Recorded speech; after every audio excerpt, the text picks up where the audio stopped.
Look, I'm not here to beat on a dead horse. We all hate the College Board. This isn't a video talking about why the College Board is bad. Instead, I'm going to show you how the College Board actually works, and the insane conspiracy underneath turning millions of students into billions of dollars. But first, a history lesson. The College Board was founded in 1899 to standardize admissions through products like the SAT and their flagship monopoly, AP. As the value of college prestige grew after the GI Bill, thus grew the demand for college. Colleges saw an opportunity. Using AP and SAT as admissions qualifiers allows them to streamline admissions, and establishes a national standard for selectivity. Prestigious colleges in particular can use a fee-gated test to justify keeping poor people out. But let's not forget who the College Board is actually controlled by: prestigious colleges. Many of the College Board's trustees are representatives from the most influential colleges in the United States. So, prestigious colleges use their board seats to maintain the CB status quo of expensive tests, and can even influence what actually shows up on the tests, which, as you can imagine, impacts what actually gets taught in schools. In other words, prestigious colleges use CB as a vehicle to create national standardized tests, which allows them to impose their own standards of selectivity upon public education. This forcefully buoys the value of AP and SAT, ensuring both the CB's continuous profit and the top college's societal control. Now that you understand where the value of CB tests come from, what's the next step? Like any good mega corporation, once you have a product, it is time to sell. Because of the friendly collaboration between colleges and CB can set the prices of their tests to pretty much whatever they want, which is why prices are so damn high.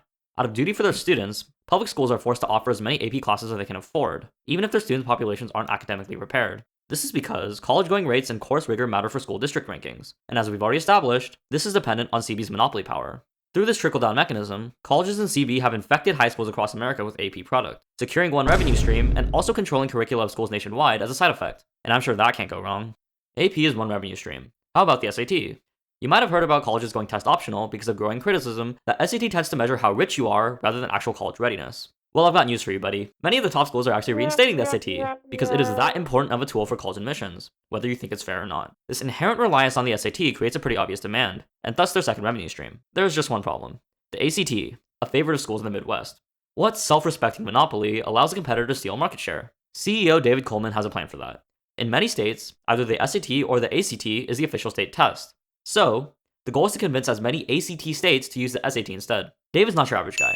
You might already know that he earned $2 million last year and flies first class, but what you don't know is that he was one of the leading designers of the adoption of Common Core before his tenure at College Board. All of the SAT's changes in recent years? Part of the plan. He took back control of the SAT from the ETS, and the test was rewritten to align with Common Core standards. College Board just found another way into public education.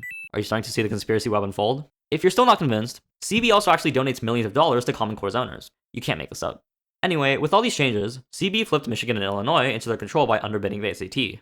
So now they not only have access to your money, but also have access to your tax money as well. On top of that, the Common Core standards adopted in 44 states now means that you are being groomed for the SAT from the moment you step foot into kindergarten. True vertical integration. Carnegie and Rockefeller would be proud. To really tie this all together, it would be convenient if colleges were somehow profiting off of the CB's products, if indirectly. Well, every time a student takes an AP or SAT test, they have the option to opt into the Student Search Service, which is you consenting to getting your FERPA rights violated. No evil company would be complete without also being a big data company.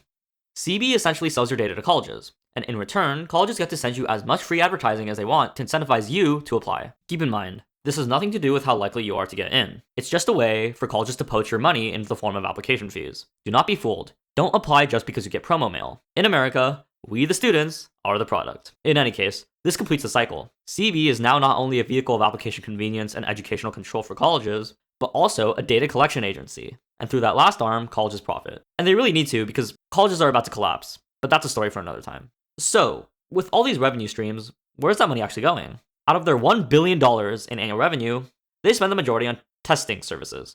As a nonprofit, they are required to reinvest whatever remains towards their mission. And with their surplus of $145 million in 2022, this is where public records get muddier. In 2023, the College Board provided $93 million in test waivers, but this comes out of their regular expenses, not their surplus. All salaries, even if ludicrously high, also come out of expenses. So let's follow the money. Allegedly, CB has stashed some money in the Cayman Islands. The article I'll link below in the description alleges that the sum amounts to $250 million, but I couldn't find any public evidence for that. Other cited figures are in the ballpark of $163 million. So, we do at least know that they're stashing money in offshore tax havens. What else? Well, they have $2 billion in assets? Though they're not required to publicly disclose what they're investing in, there's credible evidence to suggest that they are dumping their excess money in hedge funds and private equity. For what it's worth, the ACT is also owned by private equity. There's no escape. And that is how you and millions of other American students are turned into billions of dollars. Congratulations, welcome to America.